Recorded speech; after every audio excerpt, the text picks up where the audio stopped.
안녕하세요. 인호쌤과 함께하는 10분 경영. 네, 이번 시간에는 강화 이론에 대해서 살펴보도록 하겠습니다.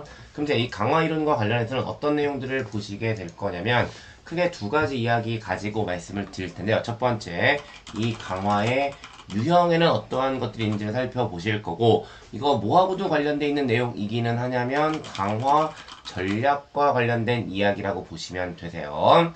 그 다음에 이 강화함에 있어서 강화의 일정 계획과 관련된 내용들을 정리하셔야 되죠. 그래서 강화 이론이라는 관점에서 강화의 유형 또는 강화 전략에 대한 이야기와 강화의 일정 계획과 관련된 내용들을 정리하시게 되는 거예요. 그럼 이제 먼저 강화 유형 또는 이제 강화 전략에 대한 이야기부터 보시게 되는데, 역시 이제 전략이라는 측면 얘기하고 있는 거고요. 이 전략이라는 것 때문에 그 강화는 두 가지의 목적을 가지게 된다. 그럼 이제 그 두 가지 목적이 뭔지를 떠올려 드릴 목적으로 그 전 단계 얘기를 좀 잠깐 드리면, 그 강화라는 거잖아요. 이 강화라는 것은 뭐의 의미를 가지고 있냐면 행동의 반복을 의미한다라고 보시면 돼요. 그러니까 결국 개인은 행동을 할 거고 그 행동을 반복시키는 것이 기본적으로 강화라고 보시면 되거든요. 그런데 조직이 개인의 행동을 반복시키려다 보니까 한 가지 문제가 생겨요. 어떠한 문제가 생기냐면 그 개인의 행동들을 봤더니 조직의 입장에서 바람직한 행동을 하기도 하지만 바람직하지 못한 행동도 하더라는 거죠. 그러면 바람직한 행동과 바람직하지 못한 행동 두 가지가 있는데 이 두 가지를 다 반복시켜야 될까요?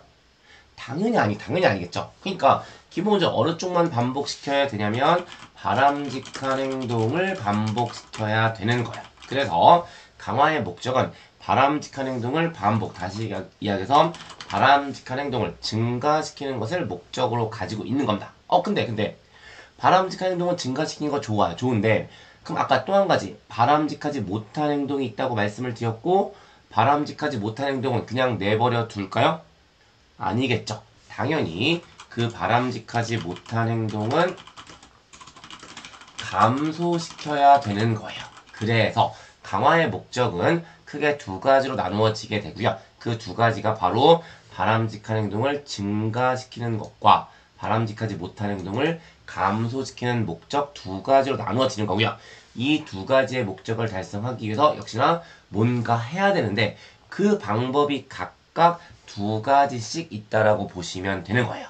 그럼 먼저 바람직한 행동을 증가시키기 위해서 어떻게 해야 되냐라는 건데, 역시 논리를 좀 잡아드리기 위한 관점으로 말씀을 드리면 어떠한 개인이 바람직한 행동을 했을 때 그 행동을 한 개인이 원하는 걸 더 해주던가 아니면 원하지 않는 것을 덜어주는 방법이 있겠죠. 다시 말씀드려서 개인이 바람직한 행동을 했을 때 그 개인에게 보상을 부여하는 방법이 있는가 하면 행위자가 원하지 않는 불편 자극을 제거해주는 방법이 있다라고 보시면 되는 거예요. 그래서 바람직한 행동을 증가시키는 방법은 보상을 부여하는 방법과 불편 자극을 제거해주는 방법이 있다라고 보시면 되죠. 그럼 반대로 바람직하지 못한 행동을 감소시키는 방법은 어떻게 될까요? 행위자가 바람직하지 못한 행동을 했을 때 보상을 철회해주는 방법과 불편 자극을 부여해주는 방법이 있다라고 보시면 되죠. 그래서 강화의 유형은 바람직한 행동을 증가시키기 위해서는 보상을 주는 방법과 불편 자극을 제거하는 방법, 바람직하지 못한 행동을 감소시키기 위해서는 보상을 처리하는 방법과 불편 자극을 부여하는 방법 네 가지로 나누어진다라고 보시면 되는데, 당연히 이 네 가지에 대해서 명칭들이 정리가 되어야 하는 겁니다. 그랬을 때 바람직한 행동을 증가시키기 위해서 바람직한 행동을 했을 때 보상을 부여해 주는 것을 긍정적 강화 또는 적극적 강화라고 이야기를 하게 되는 거죠. 또 한 가지 바람직한 행동을 증가시킬 목적으로요. 바람직한 행동을 했을 때 불편 자극을 제거해 주는 것을 부정적 강화다라고 이야기를 하게 되는 거예요. 그래서 바람직한 행동을 증가시키는 방법은 긍정적 또는 적극적 강화라고 하는 것과 부정적 강화라고 하는 두 가지로 나누어진다라고 보시면 되고요. 반대로 바람직하지 못한 행동을 감소시키는 방법, 바람직하지 못한 행동을 했을 때 보상을 철회해주는 방법이 있다고 말씀드렸고, 이걸 뭐라고 이야기하냐면 소거라고 이야기하는 거고요.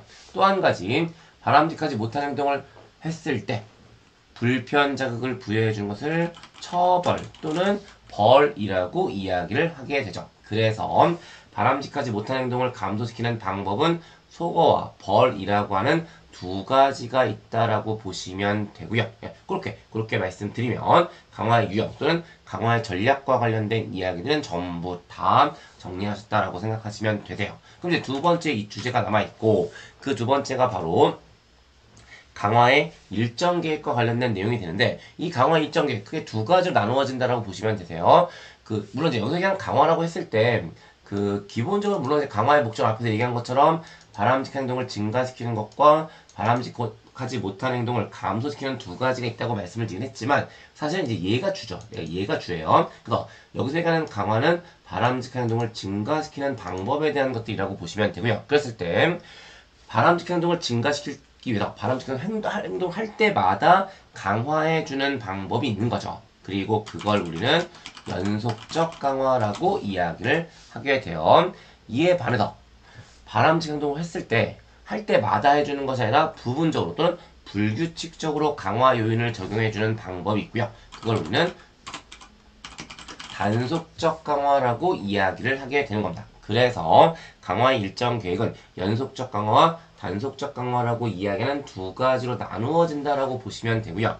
간단한 개념들을 말씀드렸어요. 연속적 강화는 바람직한 행동을 할 때마다 강화해주는 방법이라고 말씀드렸고 단속적 강화는 바람직한 행동을 했을 때 그걸 이제 할 때마다가 아니라 부분적으로 또는 불규칙적으로 해주는 방법을 의미한다고 말씀을 드렸거든요. 근데 그럼 이제 강화의 일정 계획에 연속 강화와 단속 강화가 있을 때 이 둘은 어떠한 특징적인 측면을 가지고 있는지에 대해서도 이야기를 좀 해야 될 것 같은데 일반적으로 연속적 강화는요, 이제 행위자 입장에서 내가 강화를, 그러니까 긍정적 강화를 받는구나 또는 소거가 발생했구나 라는 이런 여러 가지 강화에 대한 사실들을 학습하는 속도가 빠릅니다.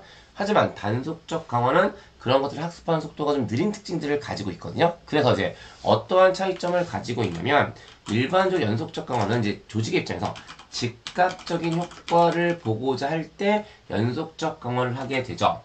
이에 반해서 조직의 입장에서 이제 강화 효과의 지속성을 강조하기 위한 목적이라면 단속적 강화를 한다라고 보시면 돼요. 한 번 더요. 일반적으로 연속적 강화는 즉각적인 효과를 보게 하기 위한 목적을 가지고 있고 단속적 강화는 그 어떤 강화 효과에 대한 지속성을 유지하기 위한 목적을 가지고 있다라고 보시면 되는 겁니다. 그래서 연속적 강화와 단속적 강화에 대한 내용들 정리하시면 되는데 거기에 추가로 어떤 내용들을 좀 이야기하게 되냐면 단속적 강화, 이 단속적 강화라고 하는 것은 아까도 말씀드렸지만 부분적으로 또는 불규칙적으로 한다고 말씀을 드렸고요. 거기에 대한 부분적 또는 불규칙적은 크게 두 가지 의미를 가지고 있어요. 그리고 이제 그 두 가지가 바로 뭐냐면 시간과 수량의 의미를 가지고 있고요. 시간을 기준으로 하는 것을 간격법이라고 하는 거고 수량을 기준으로 하는 것을 비율법이라고 한다고 보시면 되죠. 그래서 단속적 강화는 1차적으로 간격법과 비율법이라고 이야기하는 두 가지로 나눠지게 되는데 간격이든 비율이든 다시 말해서 시간이든 수량이든 그게 고정되어 있는 경우와 변동되는 경우로 나눠지는 거죠. 그래서 먼저 간격법은 고정간격법과 변동간격법으로 나누어진다라고 보시면 되고요.